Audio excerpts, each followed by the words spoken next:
Fuck around there, rise and fine ass. You're playing touch butt with that dork in the park, the ponytail. I'm the one who ain't got no training partner. I don't think so. Seem to have it all figured out when they're fighting midgets. Damn it! 60 G's, baby! Dust of Shakedown begins right now.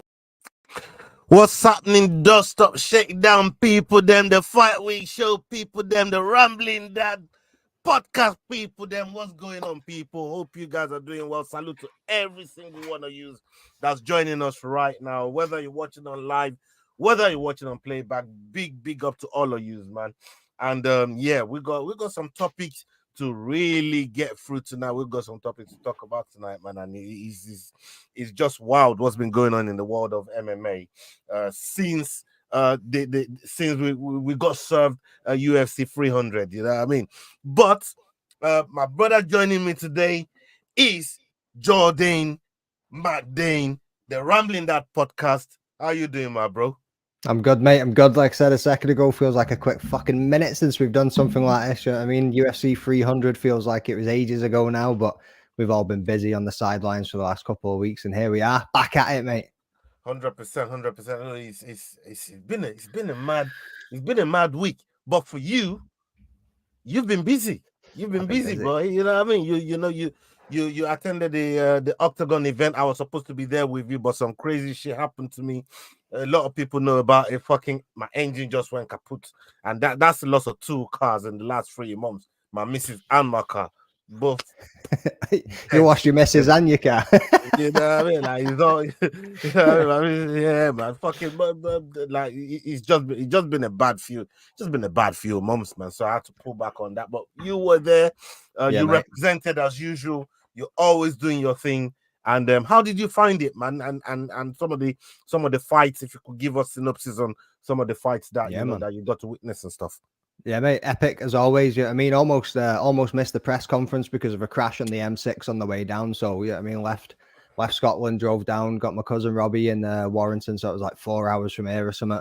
Carried on driving from there down to Birmingham, got stuck on the motorway in the M6. Thought, oh, fuck, I'm not going to make this. And then the time just, when you're watching it on the sat nav, time just kept going up and up and up, and I was like, oh, inconsiderate bastards getting into a crash, man. You know what I mean? But hopefully everyone was all right. But yeah, managed to get there with 5 minutes to spare. Flew down the motorway, made up some time, missed my turning for the hotel. I had to go down a dual carriageway and back up again. And then Robbie was like, the turning's there. It was like a hard left, you know what I mean? Drifting around the corner. Managed to get there on time though, mate. It was sweet. I mean, straight away into the press conference, had the prelims press conference first, then the main card press conference from that. Back home up the road from there, chilled at my cousin Robbie's, and then went back the next day for the event itself. So yeah, the World Resorts Arena, mate, the place is absolutely massive. They got everything going on at that World Resorts Arena. I've never been there before, but I think it's 15,000 seater or something. Yeah, I mean, the place had a good few people in it, so it was pretty good.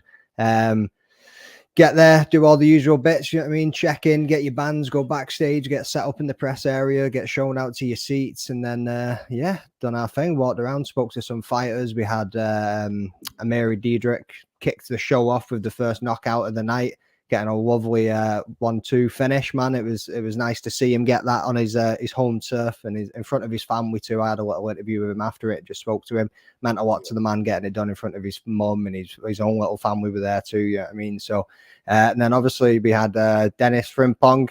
He had a great 3 rounds too, quite a dominant 3 rounds. Bit of back and forth in the presser between him and his man Callum Mullen, but Callum Mullen in the post-fight press conference said he was home, but you know what I mean, the lights were on, but nobody was home, was his words. He didn't seem to have the performance that he was looking for. But Dennis, with that range and the style that he's got, man, he got the job done, and he was quite defensively sound when it came to the grappling exchanges between them too. So yeah, who else do we have? Shamrock versus Catacola. That was a wicked big Shem, man. Came out and got it done with him. Like, can't remember what it was now. Like just over a minute and 35, minute and 45 seconds. Shem's lethal, like mate. That boy's jiu-jitsu is his judo too, man. He landed a big nasty hip throw, took Katakoli down to the ground, and then his jiu-jitsu is just so slick, man. He's so tight. Like his pressure passing, everything about it. We thought he was going to get the rear naked choke with one arm, which was absolutely sick. And then next minute, he just managed to lock it in completely with both arms, got the finish on that one. So big shout out to Shamrock and Dennis Frimpong and Amiri Diedrich on that. Akon Wangless, obviously I had him on the show before it too. So he came out 48 seconds and absolutely flatlined his man. It was funny. The dude, Siraj, he didn't know where he was, bro, from that punch. He got up and tried to carry on fighting. He did not know where he was at all. He didn't know what day of the week it was. He didn't know who he was in there with. Mate, it was absolutely wild to see. And then, unfortunately, we moved. Well, not unfortunately. I mean, great win for Sam Creasy, #1 flyweight in the country for a reason. Went out there and got the job done against Aaron Abbey, unfortunately for Aaron Abbey. So, obviously, a little bit of a background with Aaron, like love his story. Obviously, he was born cystic fibrosis, battled through that. Then he went through testicular cancer, which spread stage 3 into his stomach as well. Was told he would never fight again, sitting there with his parents, and he got told to write his will out and fought all the way back from that and made it to championship fight after championship fight. So I was rooting for Az. Unfortunately, never got it done, but it's if anybody remembers the first Aaron Abbey and Sam Creasy fight on Cage Warriors, it was a bit of a washout. It was about 1 year after his remission from cancer, and Sam Creasy levered him all over the cage, like absolutely thrown him everywhere. And this one was a lot closer, and I think Aaron Abbey should take something from that. Yeah, I mean, and I think he does. I think he looks at that going, yeah, it wasn't. Creasy hasn't pulled away from me so far, so it's not like he's done and he's dusted. You know what I mean? He was still in the game. Unfortunately, just over 5 rounds. I think the judges never gave him a round. Probably could have given him round 3, maybe round 4. But yeah, it was a very close fight. But I think he struggled with the range of Creasy a little bit. But overall, mate, from getting behind the scenes, standing next to Leon Edwards. I was going to try and get a little interview with Leon to see what the crack was with UFC Manny, but we weren't going to get anywhere near him for that. Like, you know what I mean? He was just standing there whilst we were doing some interviews. He was at the medical station bit with one of his fighters from Renegade.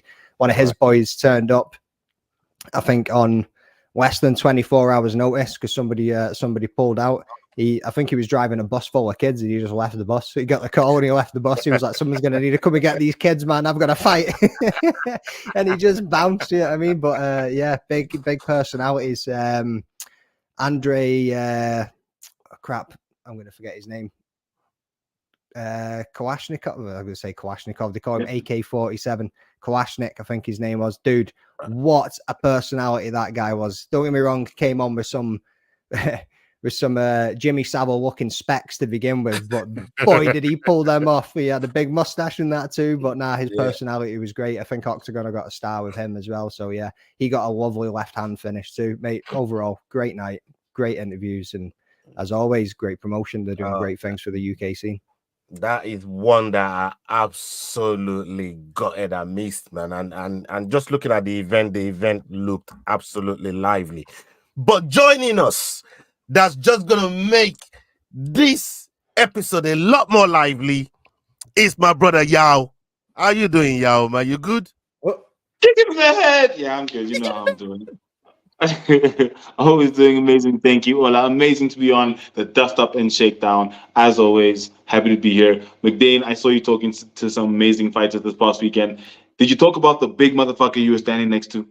The big motherfucker, Will Flurry. I did not. I never mentioned Will Flurry. Man, that dude is one scary looking motherfucker. I'll tell you that. Like, so when I seen him at the press conference in the stare off, like in the stare down when they faced them off of each other, just looking in his eyes when they were staring each other out, I was just like, holy shit. I'm glad I'm sitting here with a microphone in my hand and not standing up there squaring off with that man. But his opponent was a big beast as well, to be honest with you. And it wasn't an easy fight for him. Like you said, you know what I mean? He broke his thumb 2 weeks out before the event.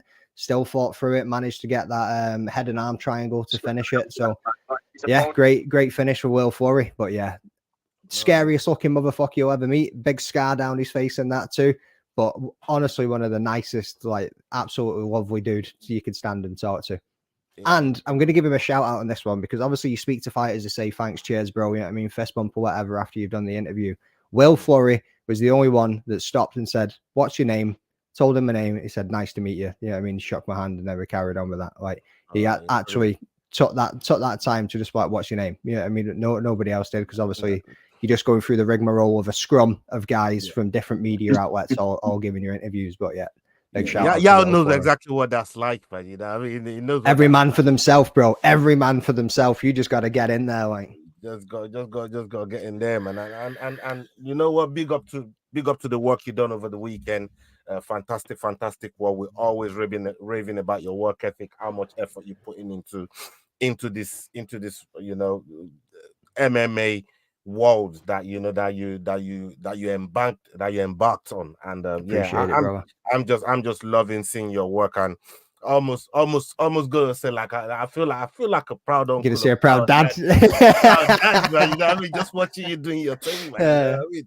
So no. On a more serious note, man, bro, you more power to you, man. And as this journey continues, we're gonna be there riding journey, and then hopefully, you know, we get to the promised land with all these fighters that we work with as well. You traveled as well. You traveled. You was in the midst of some MMA events abroad from where you live, still abroad, but you did your thing. How was it for you? Because I saw some of the things that you posted as well. It looked like a lively event. Tell us all about it, man. Yes, abroad because I boarded a plane to get there. I agree. Yes. So I was out in Durban this past weekend at the MMA 2024 South African National Championships. And the National Championships, it's an amateur tournament, but it's the one tournament where you have what I'm now calling pride fighters. We have, as you always say, you have prize fighters. These guys who are doing it for the money at the end of the day. And those who are doing it for the nation are pride fighters. So you've got pride fighters and prize fighters. So I was out watching pride fighting. They were doing their amateur thing, and it was phenomenal. The finals on Sunday were amazing. The level of skill of some of the fighters, you can see them going quite a bit of a long way. And some of them are already fighting in amateur promotions here in South Africa. So big ups to the MMA Nationals, to the entire MMA SA that organized that tournament. It was phenomenal. It was great. And we're looking forward to the Africa Championships at the end of May next month. It's going to be fantastic out in Namibia. So hopefully we'll be there. We'll see. But yeah, that's what we've been up to is, making sure that when the amateurs come through, no matter who comes through the South African ranks, they know kick them in the head. 100%. I mean, combat sports has been crazy over the last 2 weeks since UFC 300, really. You know what I mean? And we haven't really, you know, tried to look at some of the other situations that went on around there. And I want to kick this episode off. I really want to kick this episode off with Dana, right? Dana White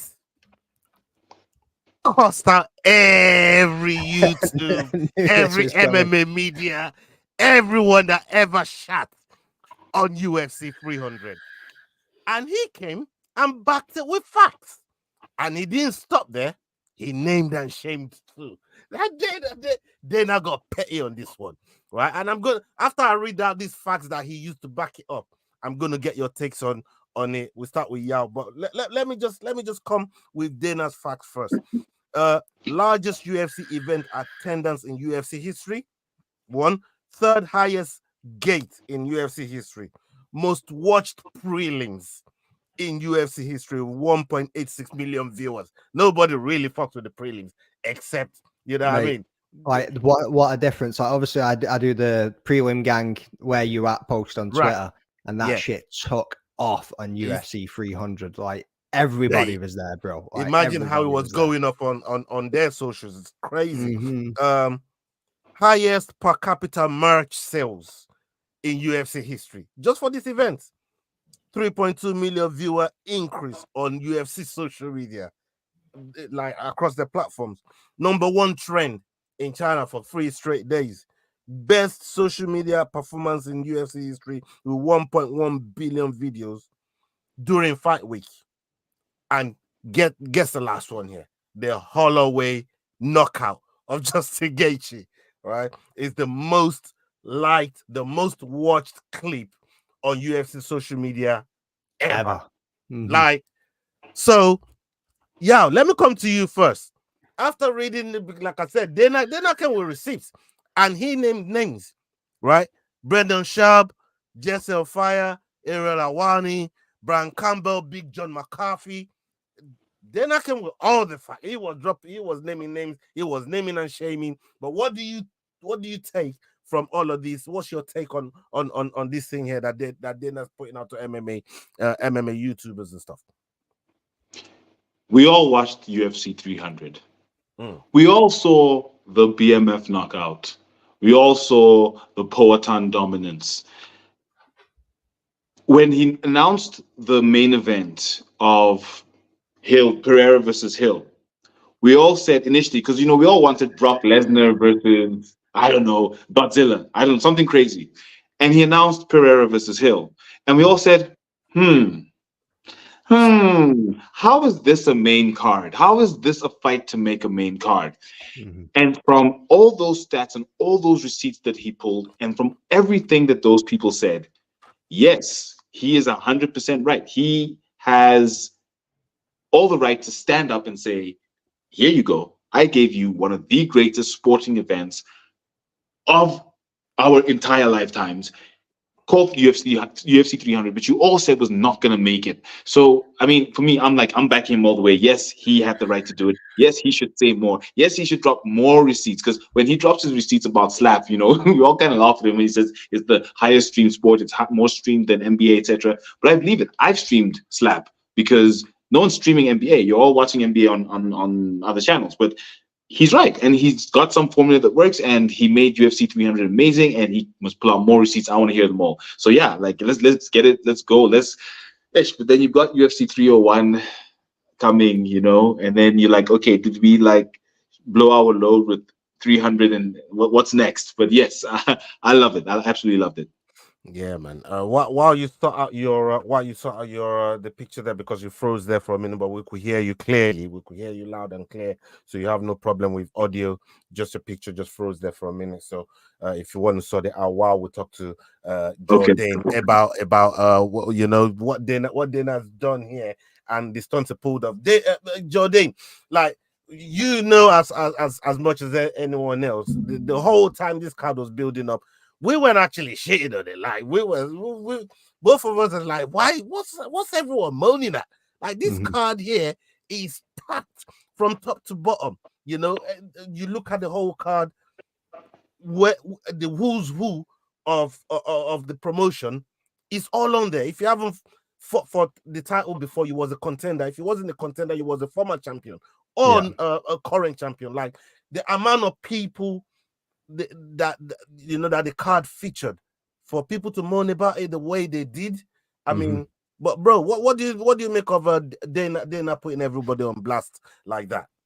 Dana's a fucking G, bro. What are you gonna say to the man? You know what I mean? Like, he had that in his back pocket waiting for fucking weeks. He was sitting there going, keep this same energy. After the shit was done, he was just thinking, keep this same energy, motherfuckers. You could see it in him, you know what I mean? And he was just like, boom, drop that shit straight away. He was just like, yeah, what are you saying? Yeah, I mean, like, it was just unbelievable. But quite right. What a card it was, you know what I mean? And he's obviously, he's got the bragging rights now. If it absolutely failed and it was a shit show of fucking decisions after decisions, I don't think he would have dropped that video. That would have been interesting to see if it still came out. But that's right. Nah, good on him, mate. Good on him. Like you said, we weren't, when it came out, it was kind of like, yeah, this card is absolutely stacked. Is that superstar material when you're looking at Pereira and Hill? And it didn't really pop out like that from the way that they built it up. But it's going to be this mega superstar fight, blah, blah, blah. Yes, fantastic fighters. Yes, one hell of a fight when the time came to it. But when it was first released, there was that little bit, it's not superstars that people were expecting for this mega event that was being promoted. You know what I mean? So I can see why people looked at it the way that they did. But at the same time, it turned out to be absolutely fantastic, man. Yeah, man. I mean, it's a fantastic card, and look, I'm still reeling from some of what we saw on that card. But before we move on to something else, there is one topic that came out from that card. There's quite a few actually. We're going to touch on a couple of them, but there's one that really came up from that card, and it was Bo Nickel. Right, I was watching the fight obviously, and we thought, You know, this is an improvement on what Bo Nickel. I mean, not an improvement. He's probably lower. I'll say lower than what he's been doing. That we've seen from Bo Nickel here, at least getting dragged into the second round. Big up Nippon. Nippon is in the house. Salute to you, Nippon. Man, hope you well. Bo Nickel himself came out and said he was disappointed with that performance. Right? At one point, the live odds, as crazy as it was before coming into the fight, I think Bo Nickel was like 1-8 or something crazy like that. Right? Yeah. That odd shifted when Cody Brundy started putting some punches together, putting some combinations together, and Bo says this is the most disappointed he's been. Yow, do you think Bo should be disappointed, or do you think the way that obviously has a high expectation of himself is probably why he's feeling like that? But Cody Brundy also put up a hell of a fight to hang in there with him. What's your take on that? So, when especially when you're on a hype train and you are a good fighter and you have odds of, what was the highest? Things like 3,000 to 1 at some point, something ridiculous. And you have odds like that, and everyone is expecting you to win as if you're Robles de Spain, who's finished 4 fights in 20 seconds, Everyone's expecting that of you. But you end up going to the second round and getting dragged out by Cody Brundage. So from that perspective, I can understand why he would say he's disappointed. But at the end of the day, he won his fight convincingly. So, what's there really to complain about? But yes, with odds of 3,000 to 1, we expected a 13-second fight, maybe 30 seconds, something that was dominant, that would speak towards the odds. But the odds came through in the end, and he shouldn't really complain. He put in a good enough performance. Cody Brundage is not a slack. He is an experienced fighter. He is a good fighter. And as an experienced fighter, he gave Bo Nickel the fight that he had to give him. Took him to the second round. So I don't think he should be disappointed in his performance at all. But yeah, hype train, didn't get derailed. He wasn't fraud checked. But let's see who to put in front of him next, and then let's see. McDade, I mean, he's now looking at somebody like a Kopilov or Anthony Hernandez. Based on what we saw him do with Cody Brundage there, I mean, we always talk about it as styles makes fights. You know, like do you think that's the right kind of matchup that I should be looking at now, or just take somebody maybe slightly different, maybe slightly high, a little bit higher than Cody Brundage, because look, as we've seen with Joe Pyfer, yeah, the tougher you start going, the harder this sort of a fight starts to get for these hype trains. But what you make of it? What do you make of calling out Anthony Hernandez or Kopilov? He is saying that he's wanting somebody ranked. Yeah. And Cody Brundage definitely didn't make that fight easy for him. You know what I mean? So yeah, if you want to get somebody ranked, go for it, mate. And I think he's aiming for that challenge, and we can really see what level that Bo Nickel is going to be at. You know what I mean? Obviously, he's ran through a couple of people, but they've kind of been handpicked. Well, I wouldn't say handpicked. You know what I mean? But they've been easier fights for him, like based on his styles. Like we say, styles make matchups. You know what I mean? But yeah, coming up against somebody like Brundage and struggling as much as he did, he didn't look like the world beater in there, like we've normally come to see. Obviously, he didn't look shite either. You know what I mean? He still looked pretty decent. Sorry, I've just walked my dog outside. He's still out there. Big up the dog, man. Is he in? Yeah, he's in now. What dickhead. I thought he came back in. I shut the door. So yeah, like let's see what he can do when he does come up against somebody ranked. Fuck it, give him somebody ranked. Give him Hernandez. Give him whoever the hell he wants, and let's see where he's at. Let's see where his level truly is at. You know what I mean? All right. Big up to everybody that's watching live right now. If you're watching live and you're new to the channel, please make sure you're following the Rambling Dad. Make sure you're following the Head Kick podcast. And make sure you're following the Fight Week show. Make sure you're subscribing, liking the video, and sharing the video as well. It helps our channel get better. It helps us reach a lot of people out there. So if you want to help the channels, please make sure you are subscribing to all of our platforms. Okay. We now know for definite that Islam and Arman Tsarukyan, them two going to be throwing down. Arman Tsarukyan in that fight against Do Bronx. I mean, that fight. I felt kind of worried. I felt worried for Arman Tsarukyan when Do Bronx had him in that choke. When they had him in that choke, I thought, oh, this is it. This guy is dry too. Exactly that. You know, that's what made it even more impressive, that the fact that he got out of it. But yo, what do you make? Is this a harder fight for Islam Makhachev than what people are really taking it for, especially with the history that both of them have together?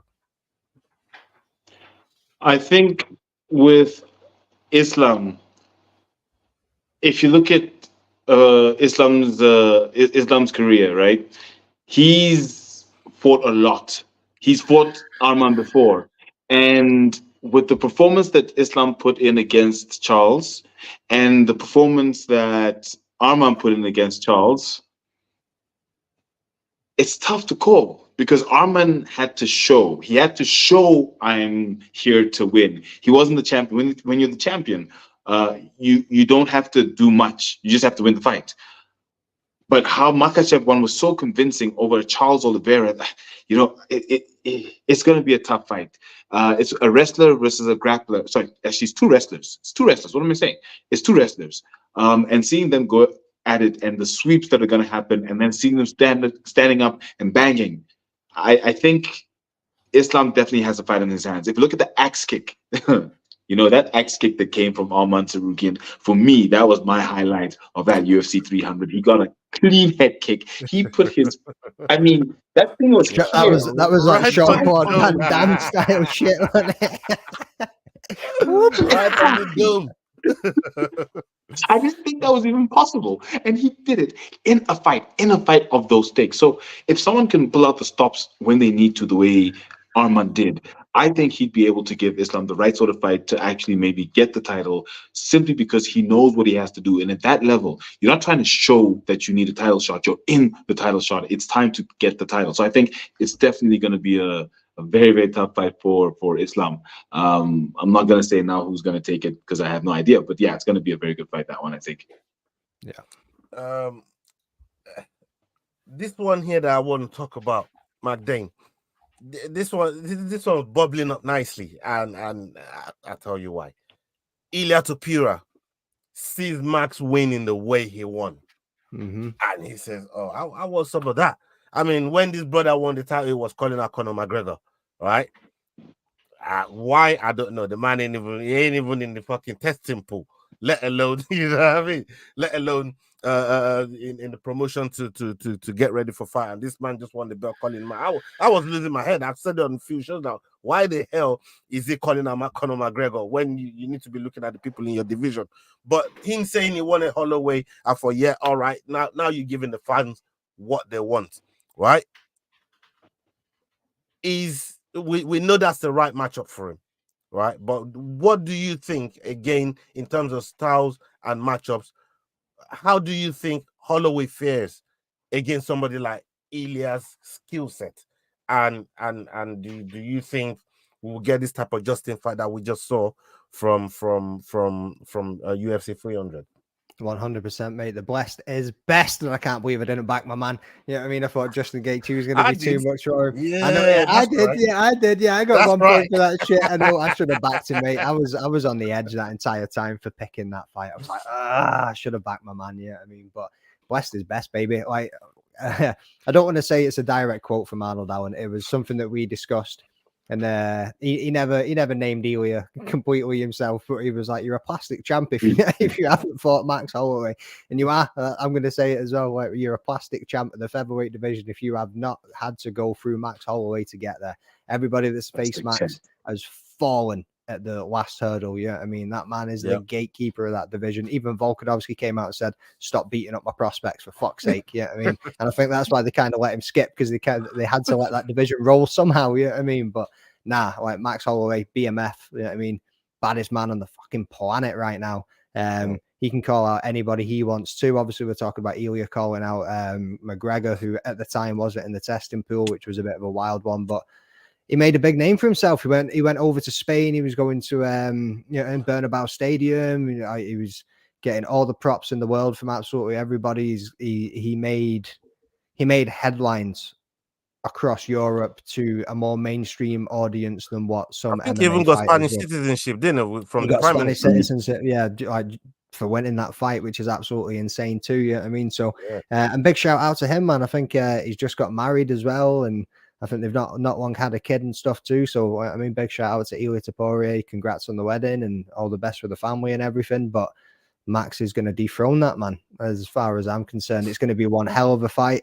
Yes, he's got power in his hands. Yeah, he's a scrappy little dude. You know what I mean? But I think Max will know how to handle him. And if Max turns up like he did against Gaethje, I mean, the one thing about Gaethje too, you're probably going to get onto this, mate, but that nose break in the first round just completely changed the dynamic of that fight. I think if he never got that spinning back, even if Gaethje had stood up straight and never bent down into it, like he almost kicked that motherfucker out the octagon. Like they were coming in, the cut men were coming in to sort them out in between the rounds, and Gaethje just got a fucking big dirty kick and almost went flying out.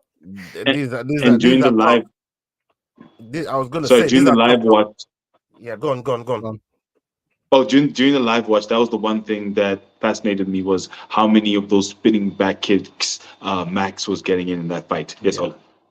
Yeah, I was going to say, I mean, there was two tough guys that had their nose broken early on in the fight. Justin was one of them. The other one was Jamila. These mans are tough. When we're talking tough guys here, these are the guys.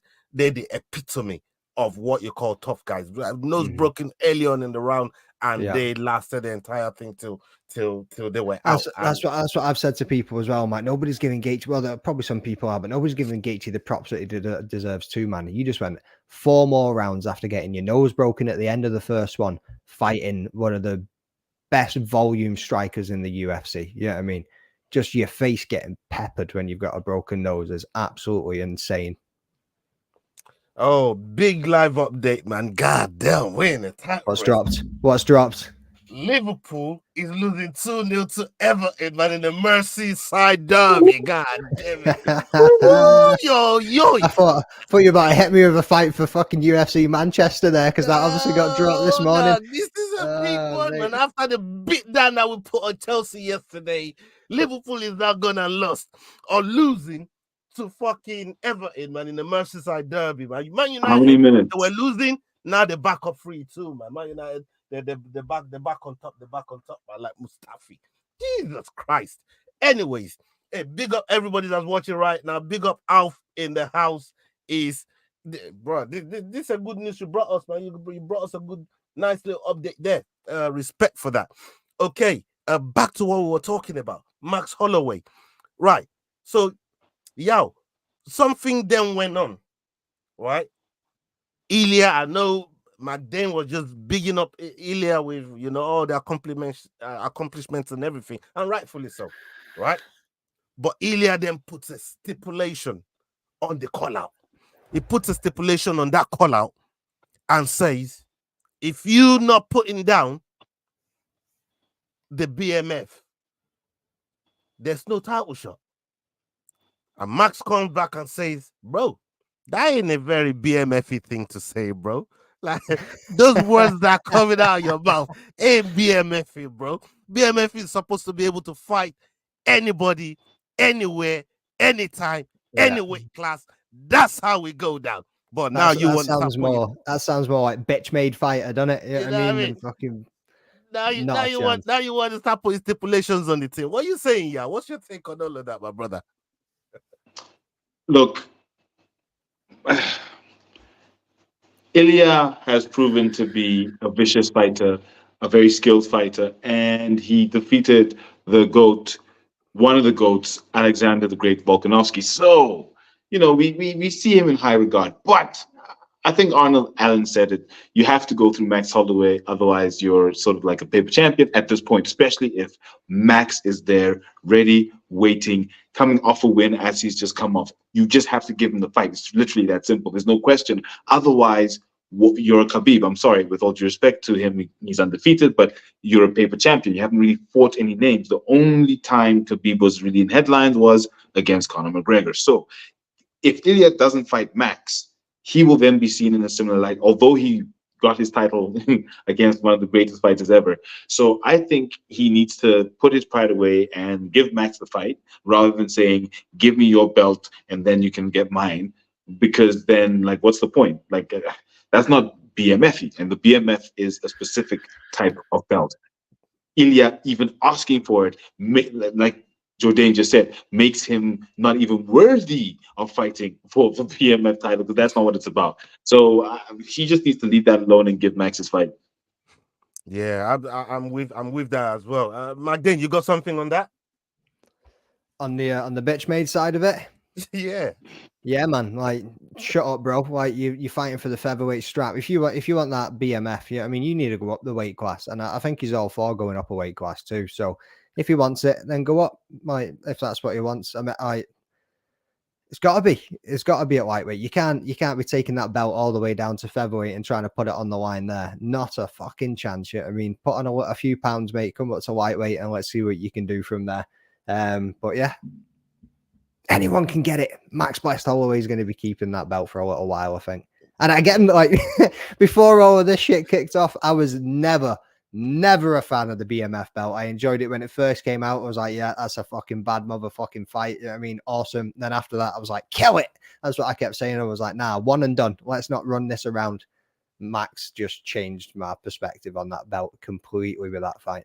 Yeah, it definitely put a fucking new shine on it, man. Like, now everybody that thinks it's some kind of novelty belt. I mean, look, there's one person I'm going to give credit to in MMA media that's always rated that fucking belt, and that's Chael Sonnen.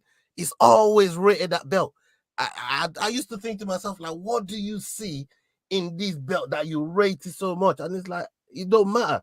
It's some kind of notoriety that you have at any weight class, and if this is what they say it is, then go and fight for it. You know what I mean? It's something to fight for when other people ain't really got fights. It's something to compete for, because everybody, again, he always says, you man call yourself prize fighters. They put down a prize with your prize funds to go with it, and you man are dissing it. Like, what you here for? You know what I mean? Fucking get over there and, you know what I mean, fight for the BMF if it's available to fight for. So I can see now that Max currently holds that belt. In my opinion, I think the respect value of that belt has just gone up. And not just that, but how about the man that wrapped the belt around the winner as well? You know what I mean? It's a fantastic story. But look, I just wanted to touch on the whole BMF thing there and Ilia's stipulation to that, from calling out Conor to now calling out Max, like you're gonna offer him something, to then putting a stipulation in there and say, bro, you know what, if you don't put this down, we ain't doing this. Like, you called me out first, bro. You know what I mean? You know I'm the name to call in the featherweight division. If you really want to show you're really about it, I'm still that guy. I'm still that guy to call, man. And you know, but we'll see how it all plays out. I'm gonna stick with you, Magdane, on this next topic here.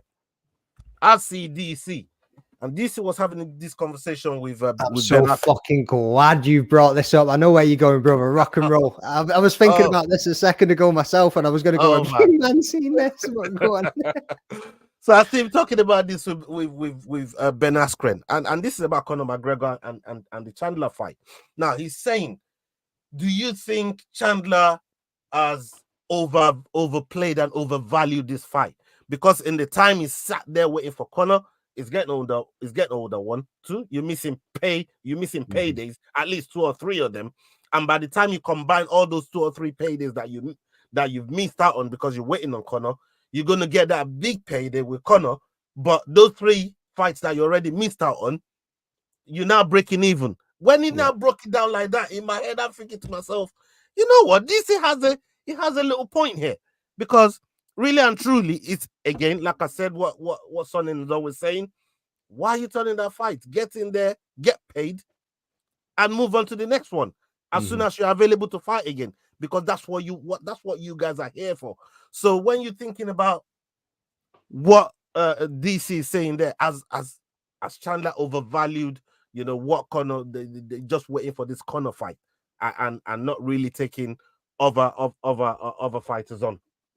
Yes and no. Right. So since the end of obviously the Ultimate Fighter, he's been waiting on this, and I think he's been kind of dicked about himself a little bit. He was promised promise this date, promise that date, Conor's return, and then the issues with USADA and being in the testing pool and missing the cutoff last year, then having to extend it, and then all the rest of it that goes into it. Yeah, 100%. But mate, have you seen the fuck it? Is he going to get some of the pay-per-view points on this? Even though he's not a champion, but because of the size of the card. $405, I think, was the cheapest ticket, and that's away up in the gods, bro. Yeah, that's up in them nosebleeds. $405 was the cheapest ticket, and you and Richard Eriksgate, we were talking about in the group chat, like that's promoter madness, bro. Madness. That's promoter buys. That's not even general sale. That's promoter buys. So you need to add another 30-40% on top of that shit too. So it's going to be more than $405 for a fucking seat in the gods to go and watch Chandler versus Conor McGregor. Mate, DC does make a point. He could have had 3 fights and broke even now. Like maybe if he knew that this fight wasn't going to be until so far down the line, what he could have done was maybe have 1 or 2 fights and still get this fight later on. But if he lost a couple of fights in between, would Conor still want to fight him? You also then need to look at Chandler's career. Former lightweight champion as it is, mega career in Bellator, who at the time, Bellator probably had a better lightweight division when he was going through and getting those wins and became the champion. If you look at it from that perspective. But yeah, Chandler's got nothing to prove. And he's at that age where I think he realizes I ain't going to be the champ of the lightweight division in the UFC. I've only got a few years left. Why not get the red panty night and then see where we go from there? And he's probably going to beat him. He's probably going to beat him, to be fair. My mate Sean put a tweet out today saying, I can't remember who it was, who he retweeted, but they were saying Conor's practicing the KO shot. And he's like, whoa, kicking a fucking bag. My mate Sean put, how small do they think Chandler is? Because it was just it was either fucking a hip kick or just a fucking body kick, but he was kicking the bag that low. It was just how short do they think this man is if that's going to be the fucking KO kick?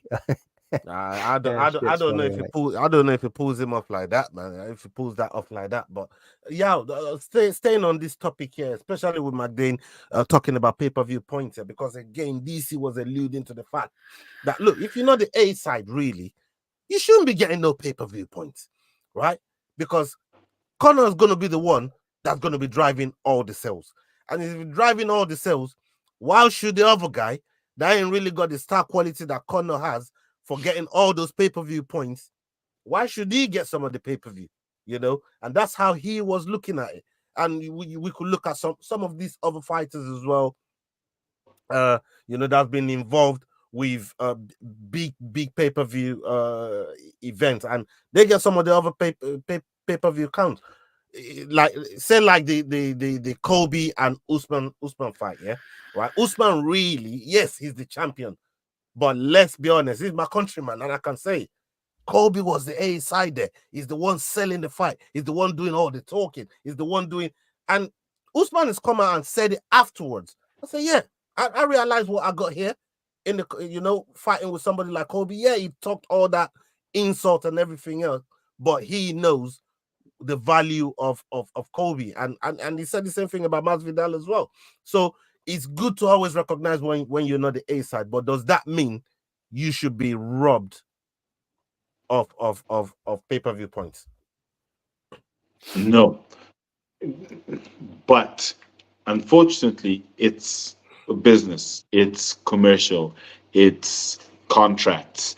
If one fighter has the capability, whether it be financial, to get the right legal team to put together a contract that says, hey, listen, you're not going to get my time unless you give me pay-per-view money, then okay. If the other fighter doesn't have that, then unfortunately he doesn't.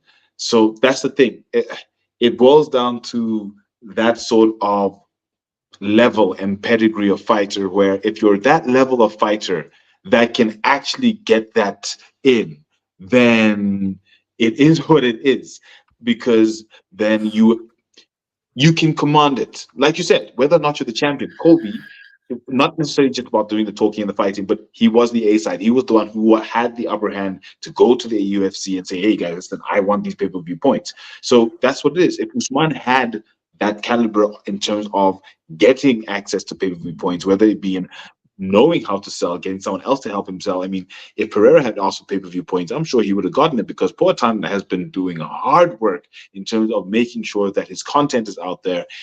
Not even that people love him, but he's doing stuff. I mean, he did that weird little thing with Hasbullah a few months ago, where Hasbullah went to go and watch some weird kickboxing in Brazil. So he's been staying active and making sure that when it comes to the fight, if he asks for pay-per-view points, so you will give it to him. So for me, it's not necessarily just A side, B side, but if you're working hard, you deserve the money. If you're not working hard, get out of here. So if you're working hard, let's get it. That's how I feel about it.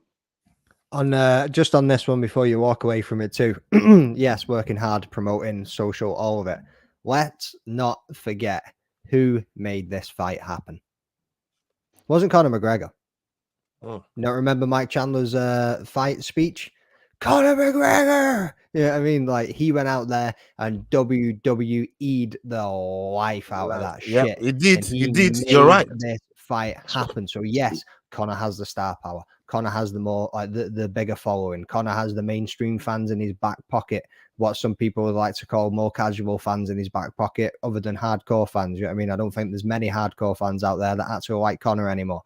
But mate, Michael Chandler knows how to sell fights. Yeah, you don't count. You're one of us, bro. You don't like Conor. Shut up. Sit there. So yeah, Michael Chandler knows how to sell fights, bro. So if he ain't gonna get some of that pay-per-view money, and he will beg the fucking life out of this shit. You don't think he's gonna go back and forth? Will his smack talk be good enough to go back and forward with Conor McGregor, though, which is going to be the or is Conor going to come in as humble Conor again? You know what I mean? Is he going to come in all friendly and shit? Conor been telling him, you do as you told me. I know, mate, I know, yeah. But he might flip it. He might flip it. You never know with this man. You know what I mean? Oh my days. That was class. Get it. No, look, Conor's he's a wild soul, man, and this brother, there's always something around the corner with Conor McGregor, and that's probably one of the things. As much as I hate to say it, Leroy knows. Yeah, it's true. You know, but the thing is, there's always something around the corner with this guy, and for me, as MMA content creator, for all of you guys as well, he's always leaving his name out there for us to talk about something, man. So look, we'll see what happens with that fight, but it's just crazy to me. Another thing that those guys talked about, and this one here, I called it live when it was happening, right? And now that it's resurfaced, I thought, you know what? Maybe there might be something onto this, right? I must stick with you on this. The main event between Poatan and Hill, DC and Askren. No, actually, DC and Askren talked about it, but also Bisping and Weidman, right? And they were talking about the stance of Herb Dean calling and making the sign timeout, and that's what confused Jamal Hill. I called it at the time, but what Jamal Hill didn't notice was how close, while Poatan was telling Herb Dean to back off and move away, he was fucking closing in on my man, he was ready in that hand and was closing in on him. The left was there ready, and once he got within range, pow! And my man folded, bro. Like, it was crazy. It was crazy, but people were saying Herb Dean fucked it up. People were saying Hill fucked it up. People were saying, like, nobody's blaming Poatan, though. To be fair to Poatan, no one's blaming him. But they're looking at Hill and they're looking at the ref. Right. Who does the buck get stuck with you? Or do you see a different way? As they say, fight until the ref stops it. And that's the rule in MMA. Fight until the ref stops it. The ref didn't stop it. The ref tried to stop He it. made the So sign. look, Time out. and to be honest with you, that is so fair. I didn't really think about it, but now that you mention it and I think about it, it's very possible because that left hook came out of nowhere. It was timeout, 1, 2, 3, bang. Like it came out of nowhere. So it's very possible, almost like a quick free kick in soccer, football, where the ball's there, everyone's just kind of like, oh, what happened, and then the game's back on. So it's very possible that was a quick free kick for Hill there.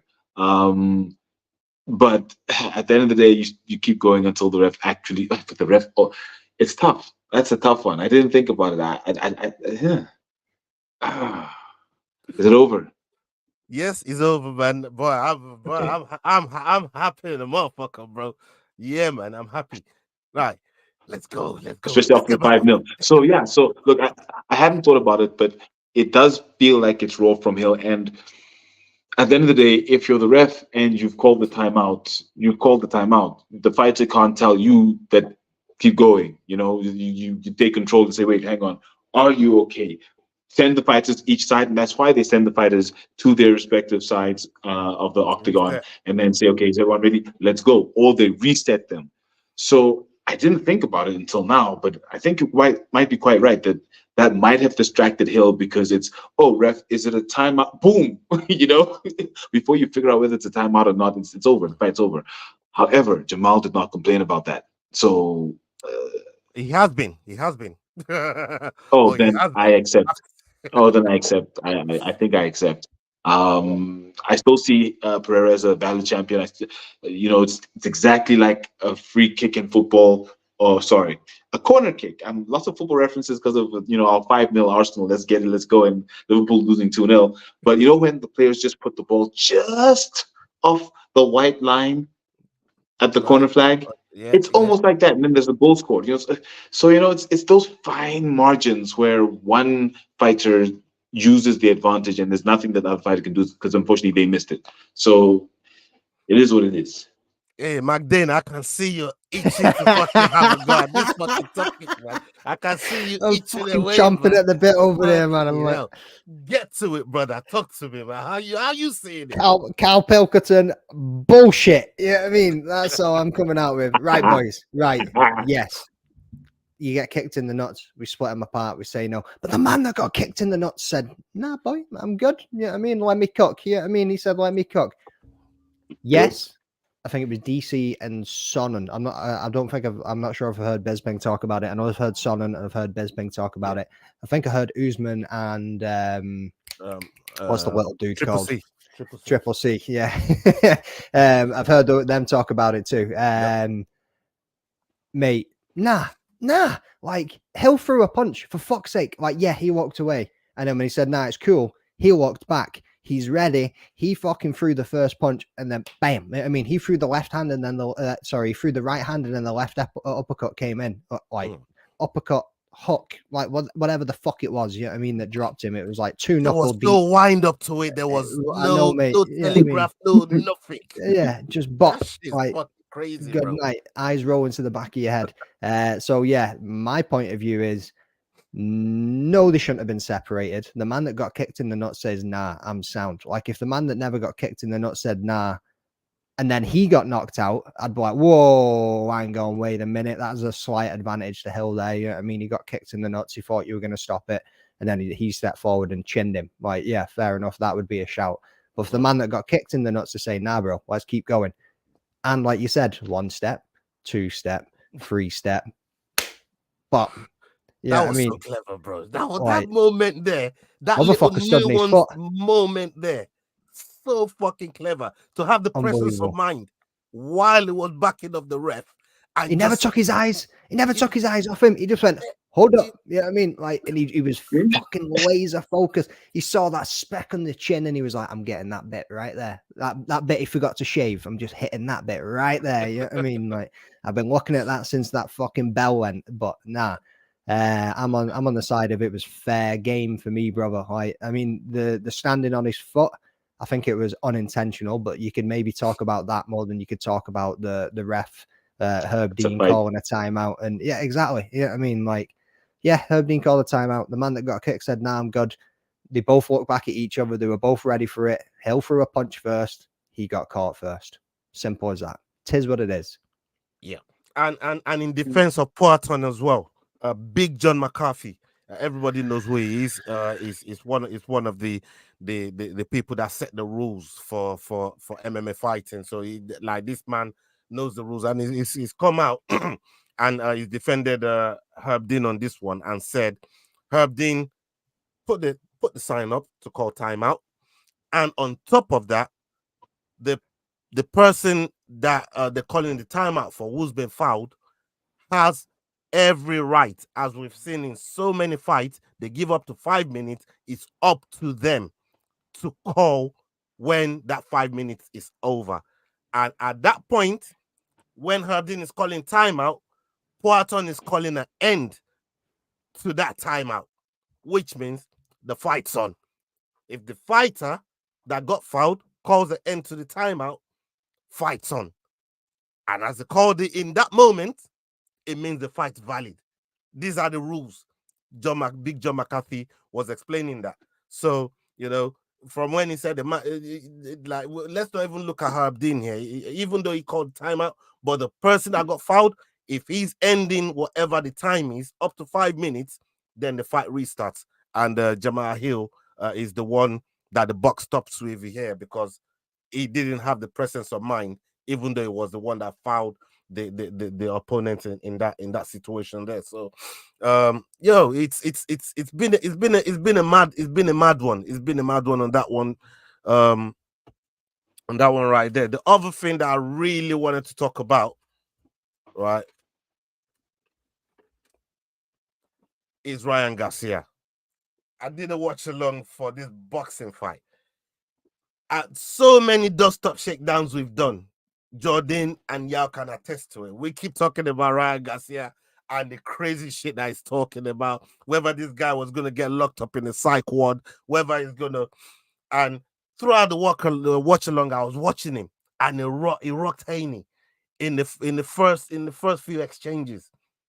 And I thought to myself, oh my God, this is going to turn out to be something we weren't expecting.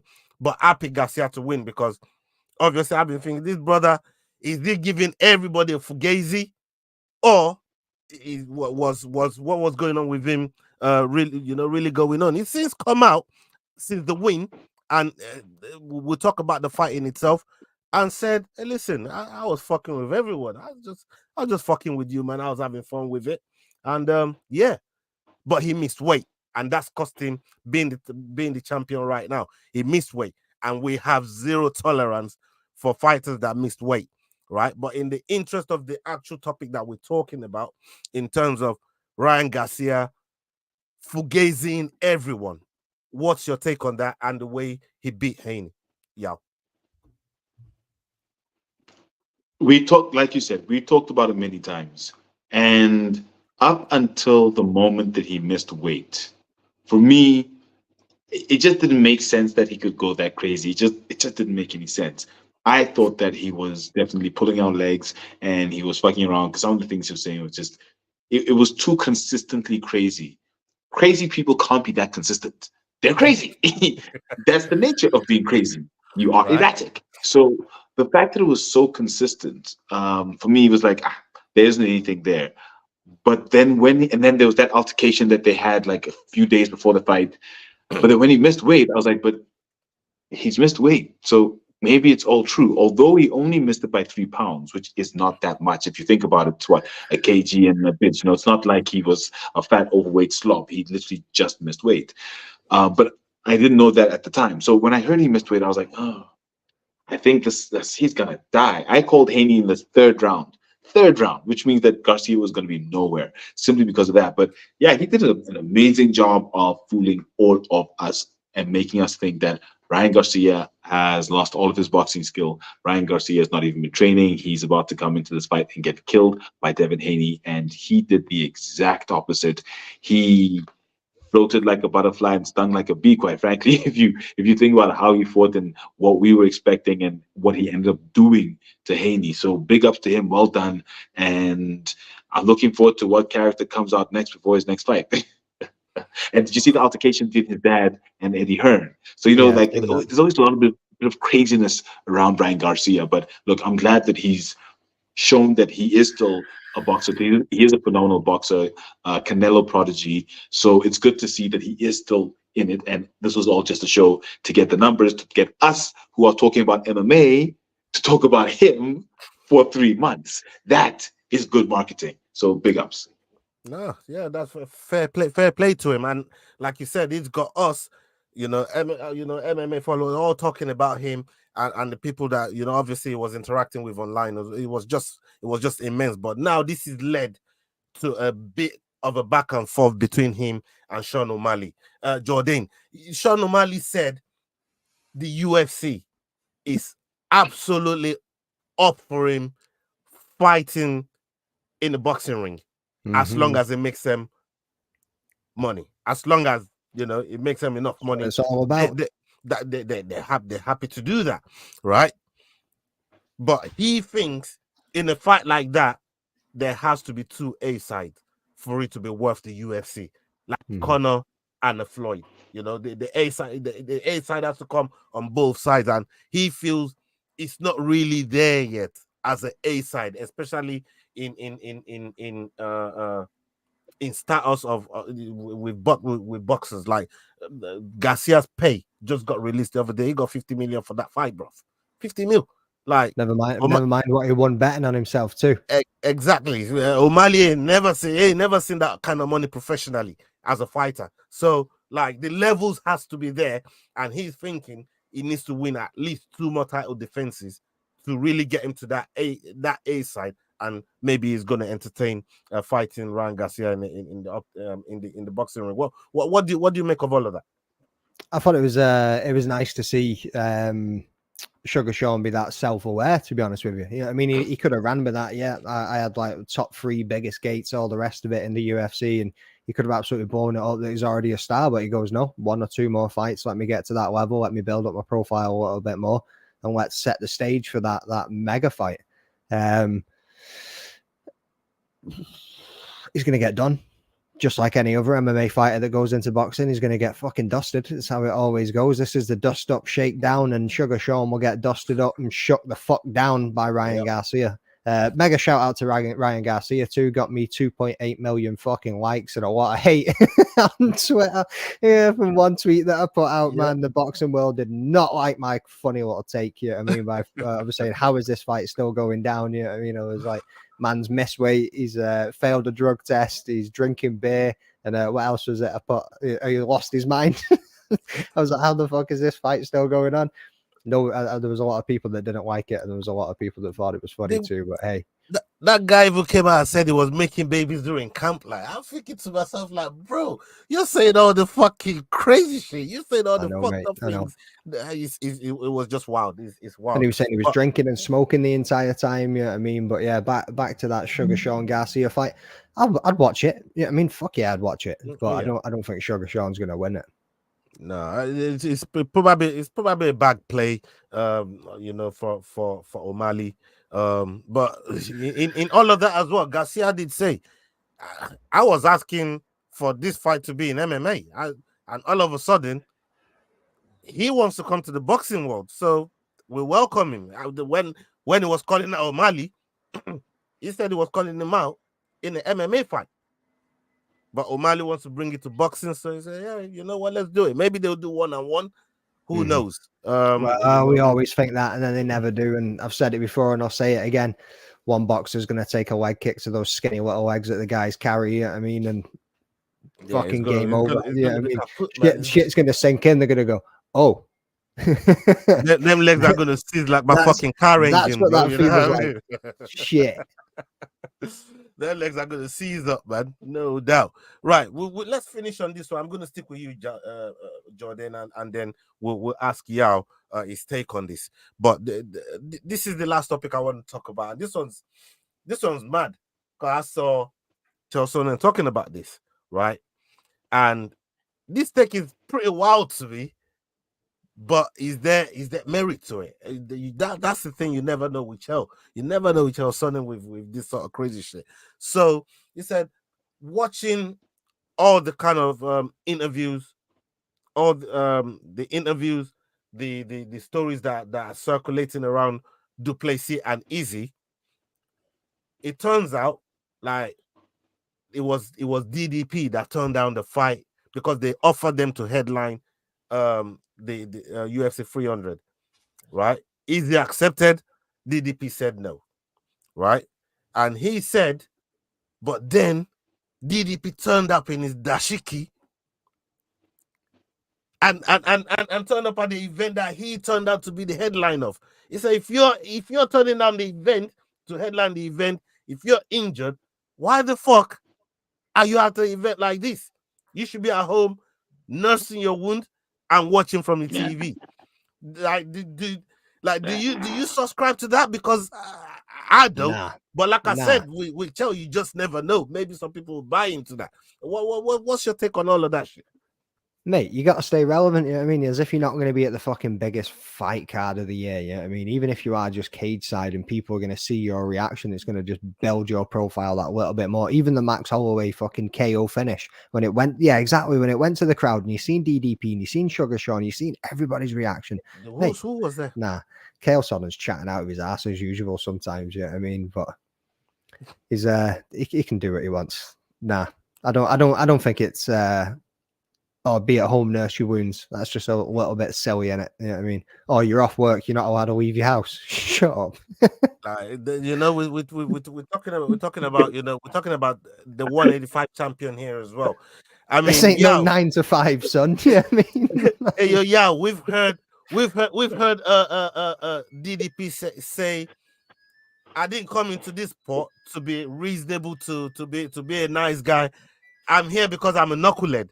You know, we've heard him say that, right? I do this because I'm a knucklehead, man. Like this is my thing, right? He's not seeing an injury. He's not seeing an injury, but why shouldn't he be allowed at a fight event? We've seen so many fighters. I've never heard this take before. Whoa, Yao just fucking fell over. That take is so wild, it knocked fucking Yao out, man. You know what I mean? Fucking knocked him off his feet. Jesus Christ. That take is fucking mental. But Yao, I mean, this is your countryman they're talking about here, 185 champ, you know what I mean, in the UFC. And all of a sudden, it's not allowed to come to events. It's not allowed to show his face and represent his people, if you like. You know, I like the dashiki he was wearing, man. You know what I mean? That dashiki looked good. It looked nice with the gold over his shoulder. But talk to me. What do you make of all of this crazy shit, bro? Child Sonnen, that's what I make of it. Child's had it out for Drickus since the toe. Since the toe injury, definitely Child Sonnen's had it out for Drickus. He doesn't like Drickus very much. So I'm not surprised that he's saying what he's saying about Still Knocks. If I remember correctly, around just before the time of the toe, when Drickus still had his breathing problems, Drickus didn't attend, I don't remember which UFC it was, but it was one of the UFCs in Australia where Izzy defended his title. I can't remember which one it was. But there was a lot said about the fact that Drickus wasn't there. And Drickus is like, but what do you want from me? It's not easy to get visas into Australia from SA. So for Child to come around and say something as ridiculous as don't attend UFC 300 because you're injured, give me a break. The only time I could have said that, well, I probably shouldn't tell the story, but there was one former rugby champion who should not have traveled halfway across the world to go and watch a rugby final in which his team was playing because the trip back killed him. So, but I mean, with the injury that Drickus has, why would you not attend UFC 300? It makes no sense for Child to say anything of the sort, honestly. It's crazy. Yeah, Chael Sonnen gonna Chael Sonnen, bro. That's it. I mean, he's that guy just being a bad guy as usual, man. You know what I mean? They don't call him the bad guy for no reason, man. One other thing that I actually wanted to bring up, and I thought this is where I thought you were going earlier with the DC thing. 1 second, let me just get it up just so I don't fucking don't let's talk butcher it. about So, Daniel Cormier said, "I don't think we've seen one takedown attempt in 3 BMF title fights. Nobody's wrestling. You want me to tell you who I think should be the next BMF title fight? Aljamain Sterling. If anybody's a BMF, they could do what Aljo did at UFC 300." You go up a weight, you dominate somebody in the grappling like that. That's a BMF. So, hot take, Daniel Cormier just being a wrestling dick rider as usual. What are you boys thinking on that one? I'll go first to this one. I think it's the latter. I really and I love grappling. You guys know how much we love the intricacies of what goes with grappling into jiu-jitsu, into chain wrestling, into sambo. There's all sorts of craziness. If you know what you're watching, that will fascinate you. If you're really into the grappling side of things in MMA.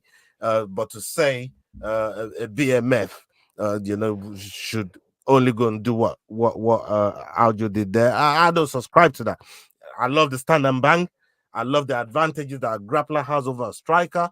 And I like the advantages sometimes that a striker has over a grappler, as we've seen with Derek Lewis and Curtis Blades, when Curtis Blades went to change level and he found the uppercut trying to do it. We've seen all kinds of crazy shit happen in this sport. So to say one's better than the other in terms of being a BMF, I don't know. I just think it's who really puts the fight down and either dominates to the point where you get verbal quitting, or the ref pulls you away from the guy because there's no unanswered strikes and you've 10-7 this motherfucker, or just stand and bang till somebody goes down in the last fucking second of a fight, like Holloway did with Justin Gaethje. So for me, I don't subscribe to that whole grappling thing there, man. It makes no sense to me. I don't know about you, Yao. He makes the point that there have been no takedowns, so it's more who is getting the stand and bang belt than anything, which is great. Although, to be honest, taking an opinion from DC is taking an opinion from a guy who thinks Khabib is the greatest fighter ever. I know it doesn't make sense. For me, I'm sorry. Everything was going well. I'm waiting on one word coming out there. One word coming out. Everything was going well. Don't make me warm up my bus for you, Richard brother. Ragg in the house, people. Think MMA. Think Eric's gear. Get on that shit. 100%. Salute to Eric's game, man. Richard Ragg, man. Salute to you, brother. Thank you for gracing us with your presence. Everything was going. I don't know what to tell you, bro. Till where it you comes to Khabib, in your mouth, bro. You know what I mean? Wash your mouth out. The thing is, he can't be on top of your all-time greatest fighters ever list. It doesn't make any sense. I'm sorry. Like it's virtually illogical. And DC has him at the top of his greatest fighters of all time ever. No. So from that perspective, I don't really rate DC's opinion that much. So in this instance, I disagree with him. It shouldn't be one or the other, but the thing is, UFC isn't bare knuckle. However, guys do go down. Guys do somewhat grapple. There is clinching, so it's not bare knuckle, and it is still. I'm happy with the format. Although there's also another hot take that says that fight wasn't the most exciting fight until the knockout, which was just phenomenal. It was just not an average fight, but it was just a good fight. Not like a phenomenal fight. So from that perspective as well, maybe if there was a little bit more takedowns, a little bit more wrestling sweeps, maybe it would have made it more exciting. Because you can only stand and bang without getting tired for so long. I don't know, but look, it was an amazing fight. I don't agree that Aljo's wrestling, BMF it's just different. It's not even about styles. It's a different. I mean, you had, anyways, yeah. So no, I don't agree with that. It's a crazy one, man. I really don't think it's about grappling, man. And yeah, big up for bringing it up. Still, I don't think it's about grappling, man. It's just about who puts in work, who does it the BMF way, and that's what that belt represents. Don't get me wrong. I get what he's saying when he's coming in saying we've never seen any grappling or any takedowns in a BMF fight, right? So see if you had somebody, so you take Aljamain Sterling, for instance, right? You fucking trying to sniff the back of a man's ball sack for 3 rounds, or are you going to be say you had the output of a Khamzat Chimaev in a BMF fight, but you had that for 3 rounds, 5 rounds, whatever they want to go for. You know what I mean? Right. Yeah, you're a bad motherfucker. You are the BMF. If you can absolutely dominate a dude in the striking and hurt him, get him down, you know what I mean? An all-round mixed martial artist. Yeah, sweet. That'd be a fantastic BMF fight. Yeah, but if you're going to get somebody that's just going to pressure pass, hold your man down, not really do much with it, maybe try and take you back, go for a submission, that's not the BMF that people want to see. They want to see the stand and bang and somebody absolutely get annihilated in the middle of the octagon. Yeah, man, 100%. Look, nobody wants to see an earlier style Usman. Foot stomp, grapple, more foot stomps.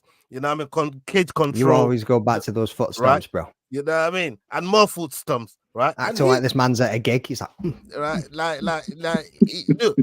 And the crazy part of it is Usman fucking embraced. I came out and embraced the whole foot stomp shit. It's like, yeah, man, I love that shit. Mate, man. Bob Marley was the king of foot stomps. That man had rhythm and rhyme. Yeah, I mean, what you saying?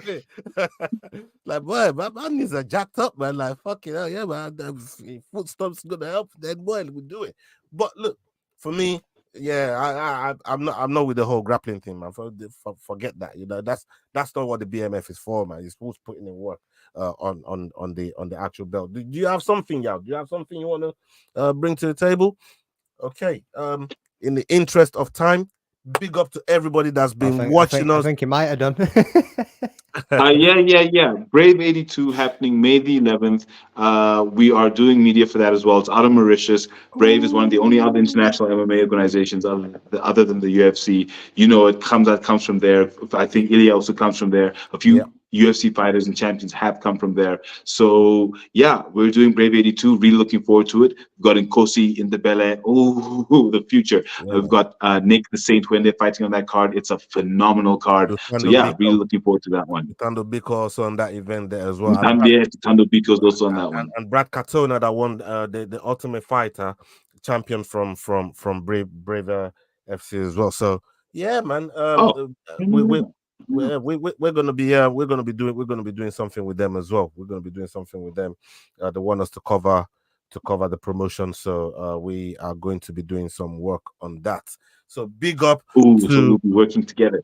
Yeah. It's looking like it, man. It's looking like it. And we're gonna do something to bring the Rambling Dad in. I did say I was gonna tell you in the WhatsApp group earlier on. We're gonna do something to bring the Rambling Dad in, and we want to get as much. Get me in the melting pot, boys. Yeah, man. We want to get as much eyes on what's going on with that event as much as possible. So yeah, man. There's no reason not to work as a team on this one. So yeah, man. We're definitely gonna try and make this one as wicked as possible. But I'm excited about it. Okay, in the interest of time, like I said, over 80 people was watching us at one point. Big up to all of you.